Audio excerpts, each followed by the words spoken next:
अल्लाह के नाम से जो बड़ा ही मेहरबान और रहम करने वाला है।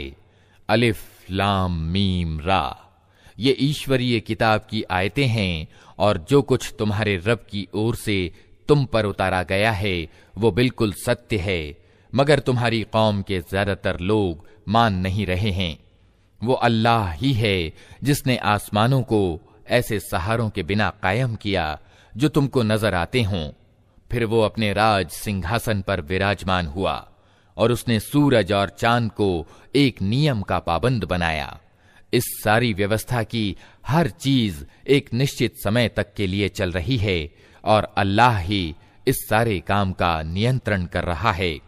वो निशानियां खोल खोल कर बयान करता है, शायद कि तुम अपने रब से मिलन का विश्वास करो। और वही है जिसने ये जमीन फैला रखी है, इसमें पहाड़ों के खूंटे गाड़ रखे हैं और नदियां बहा दी हैं।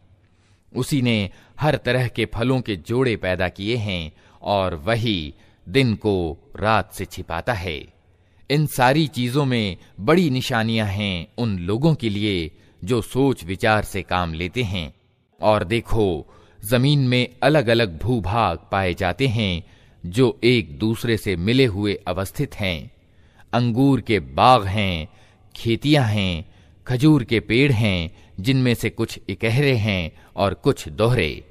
सबको एक ही पानी सिंचित करता है, मगर स्वाद में हम किसी को बहुत अच्छा बना देते हैं और किसी को उससे कम। इन सब चीजों में बहुत सी निशानियां हैं उन लोगों के लिए जो बुद्धि से काम लेते हैं। अब अगर तुम्हें आश्चर्य करना है तो आश्चर्य के योग्य लोगों का ये कथन है कि जब हम मरकर मिट्टी हो जाएंगे तो क्या हम नए सिरे से पैदा किए जाएंगे।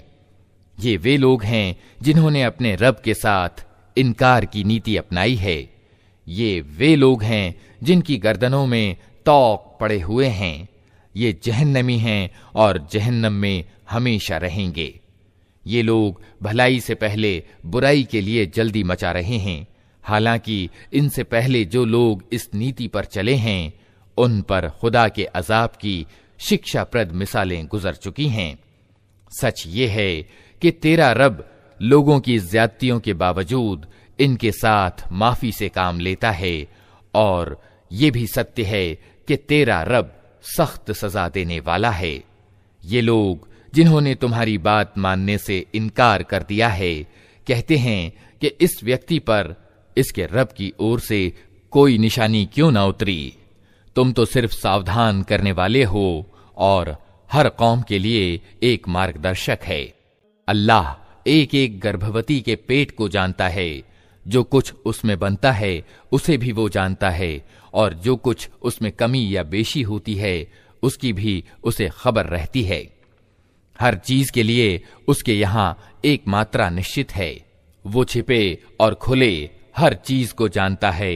वो महान है और हर हाल में सर्वोच्च रहने वाला है। तुम में से कोई व्यक्ति चाहे जोर से बात करे या धीरे से, और कोई रात के अंधेरे में छिपा हुआ हो या दिन के उजाले में चल रहा हो, उसके लिए सब समान हैं। हर व्यक्ति के आगे और पीछे उसके नियुक्त किए हुए निरीक्षक लगे हुए हैं जो अल्लाह के आदेश से उसकी देखभाल कर रहे हैं। सच ये है कि अल्लाह किसी कौम की हालत को नहीं बदलता जब तक कि वह खुद अपने गुणों को नहीं बदल देती, और जब अल्लाह किसी कौम की शामत लाने का फैसला कर ले तो फिर वो किसी के टाले नहीं टल सकती। न अल्लाह के मुकाबले में ऐसी कौम का कोई समर्थक और सहायक हो सकता है। वही है जो तुम्हारे सामने बिजलियां चमकाता है, जिन्हें देखकर तुम्हें आशंकाएं भी होती हैं और आशाएं भी बंधती हैं। वही है जो पानी से लदे हुए बादल उठाता है। बादलों का गर्जन उसकी स्तुति के साथ उसकी पावनता का बयान करता है, और फरिश्ते उसके डर से कांपते हुए उसकी पवित्रता का वर्णन करते हैं। वो कड़कती हुई बिजलियों को भेजता है और बहुधा उन्हें जिस पर चाहता है ठीक उस हालत में गिरा देता है जबकि लोग अल्लाह के बारे में झगड़ रहे होते हैं। वास्तव में उसकी चाल बड़ी जबरदस्त है। उसी को पुकारना सत्य है। रहीं वे दूसरी हस्तियां जिन्हें उसको छोड़कर ये लोग पुकारते हैं, वे उनकी दुआओं का कोई जवाब नहीं दे सकती। उन्हें पुकारना तो ऐसा है जैसे कोई व्यक्ति पानी की ओर हाथ फैलाकर उससे निवेदन करे कि तू मेरे मुंह तक पहुंच जा, हालांकि पानी उस तक पहुंचने वाला नहीं। बस इसी तरह अधर्मियों की दुआएं भी कुछ नहीं हैं मगर एक तीर बिना निशाने का। वो तो अल्लाह ही है जिसको जमीन और आसमान की हर चीज स्वेच्छापूर्वक और विवशतापूर्वक सजदा कर रही है, और सब चीजों की परछाइयां भी सुबह और शाम उसके आगे झुकती हैं। इनसे पूछो, आसमान और जमीन का रब कौन है? कहो, अल्लाह। फिर इनसे कहो कि जब वास्तविकता ये है तो क्या तुमने उसे छोड़कर ऐसे पूज्यों को अपना कार्य साधक ठहरा लिया है जिन्हें खुद अपने लिए भी किसी लाभ और हानि का अधिकार प्राप्त नहीं? कहो, क्या अंधा और आंखों वाला बराबर हुआ करता है? क्या प्रकाश और अंधेरे समान होते हैं? और अगर ऐसा नहीं तो क्या इनके ठहराए हुए साझीदारों ने भी अल्लाह की तरह कुछ पैदा किया है कि उसके कारण इन पर सृष्टि का मामला संदिग्ध हो गया? कहो, हर चीज का सृष्टा सिर्फ अल्लाह है और वो यकता है, सब पर प्रभावी। अल्लाह ने आसमान से पानी बरसाया और हर नदी नाला अपनी समाई के अनुसार उसे लेकर चल निकला। फिर जब बाढ़ आई तो ऊपर झाग भी आ गए, और ऐसे ही झाग उन धातुओं पर भी उठते हैं जिन्हें जेवर और बर्तन आदि बनाने के लिए लोग पिघलाया करते हैं। इसी मिसाल से अल्लाह सत्य और असत्य के मामले को स्पष्ट करता है। जो झाग है वो उड़ जाया करता है, और जो चीज इंसानों के लिए लाभदायक है वो जमीन में ठहर जाती है। इसी तरह अल्लाह मिसालों से अपनी बात समझाता है। जिन लोगों ने अपने रब का आमंत्रण स्वीकार कर लिया उनके लिए भलाई है, और जिन्होंने उसे स्वीकार न किया वे अगर धरती के सारे धन के भी मालिक हों और उतना ही और ले आएं तो वे अल्लाह की पकड़ से बचने के लिए उस सब को अर्थदंड यानी फिदिया के रूप में दे डालने पर तैयार हो जाएंगे।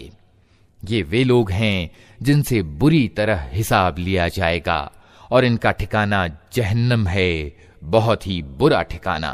भला ये किस तरह संभव है कि वो व्यक्ति जो तुम्हारे रब के इस ग्रंथ को जो उसने तुम पर उतारा है सत्य जानता है, और वो व्यक्ति जो इस वास्तविकता की ओर से अंधा है, दोनों समान हो जाएं?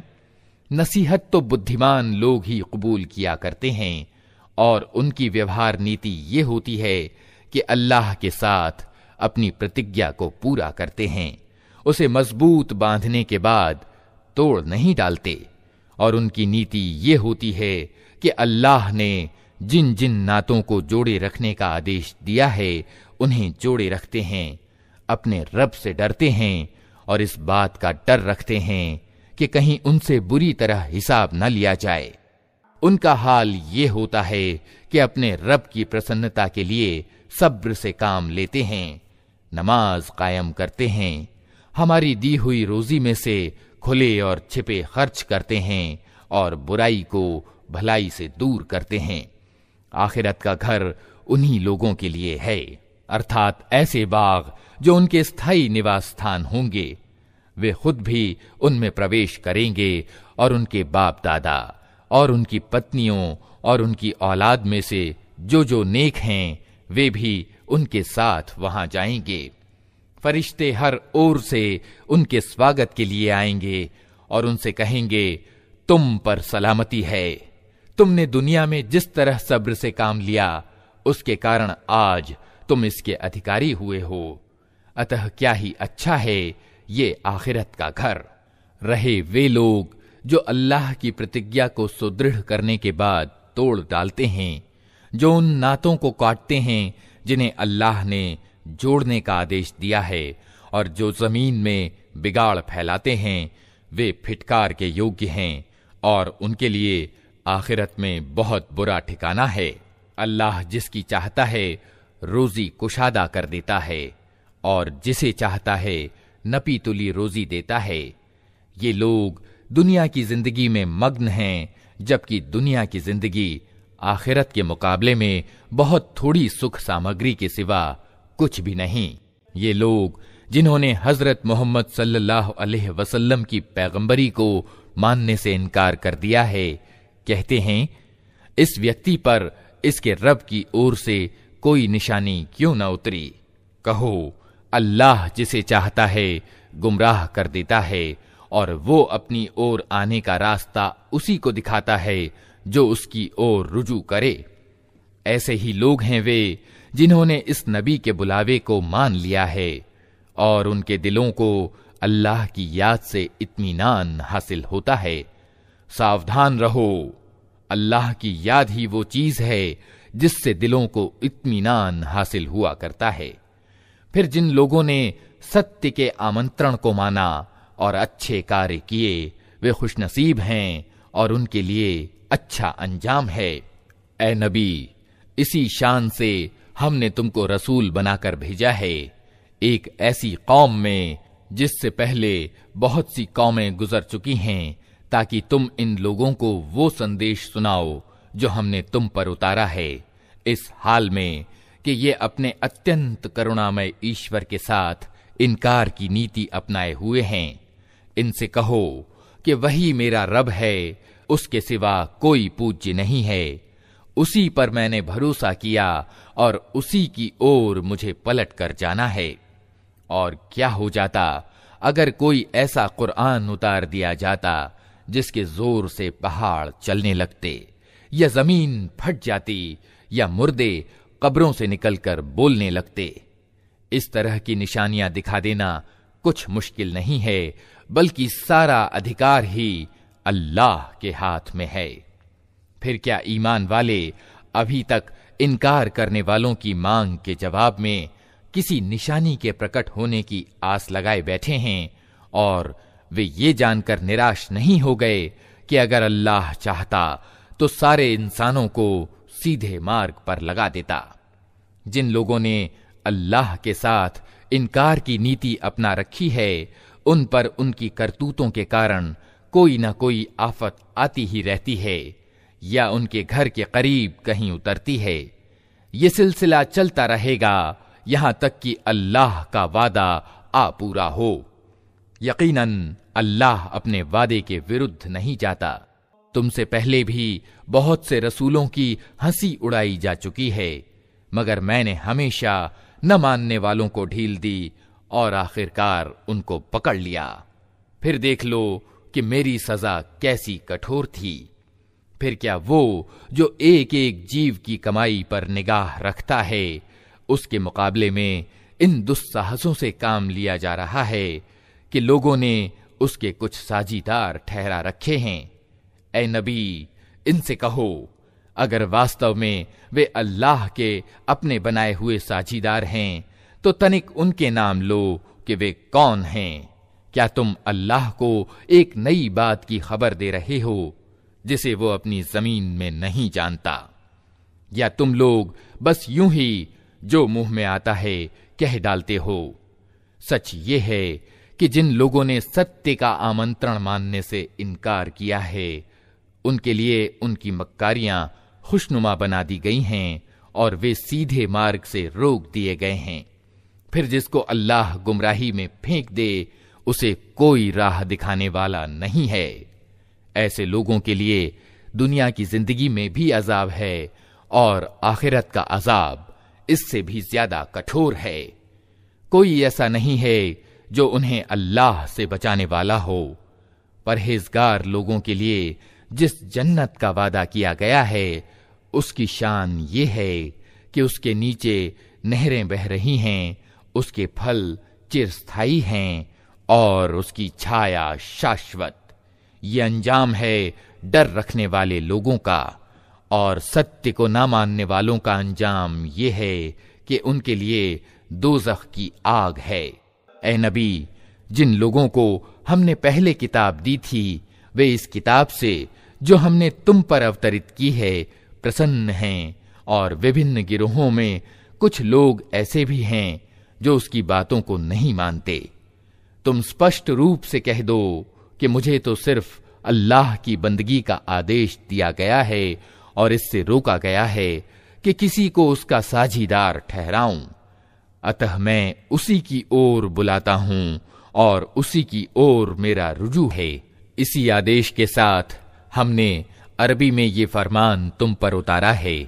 अब अगर तुम उस ज्ञान के होते हुए जो तुम्हारे पास आ चुका है लोगों की इच्छाओं के पीछे चले, तो अल्लाह के मुकाबले में न कोई तुम्हारा सहायक है और न कोई उसकी पकड़ से तुमको बचा सकता है। तुमसे पहले भी हम बहुत से रसूल भेज चुके हैं और उनको हमने बीवी और बच्चों वाला ही बनाया था, और किसी रसूल की भी ये ताकत न थी कि अल्लाह की अनुज्ञा के बिना कोई निशानी खुद ला दिखाता। हर युग के लिए एक किताब है। अल्लाह जो कुछ चाहता है मिटा देता है और जिस चीज को चाहता है कायम रखता है। मूल किताब उसी के पास है। और ए नबी, जिस बुरे परिणाम की धमकी हम इन लोगों को दे रहे हैं उसका कोई हिस्सा चाहे हम तुम्हारे जीते जी दिखा दें या उसके प्रकट होने से पहले हम तुम्हें उठा लें, हर हाल में तुम्हारा काम सिर्फ संदेश पहुंचा देना है और हिसाब लेना हमारा काम है। क्या ये लोग देखते नहीं हैं कि हम इस भूभाग पर चले आ रहे हैं और इसकी परिधि को हर ओर से सिकोड़ते चले आते हैं? अल्लाह शासन कर रहा है, कोई उसके फैसलों का पुनरावलोकन करने वाला नहीं है और उसे हिसाब लेते कुछ देर नहीं लगती। इनसे पहले जो लोग हुए हैं वे भी बड़ी बड़ी चालें चल चुके हैं, मगर वास्तविक निर्णयकारी चाल तो पूरी की पूरी अल्लाह ही के हाथ में है। वो जानता है कि कौन क्या कुछ कमाई कर रहा है और जल्दी ही ये सत्य को न मानने वाले देख लेंगे कि परिणाम किसका अच्छा होता है। ये इनकार करने वाले कहते हैं कि तुम अल्लाह के भेजे हुए नहीं हो। कहो, मेरे और तुम्हारे बीच अल्लाह की गवाही काफी है और फिर उस व्यक्ति की गवाही जिसे आसमानी किताब का ज्ञान प्राप्त हो।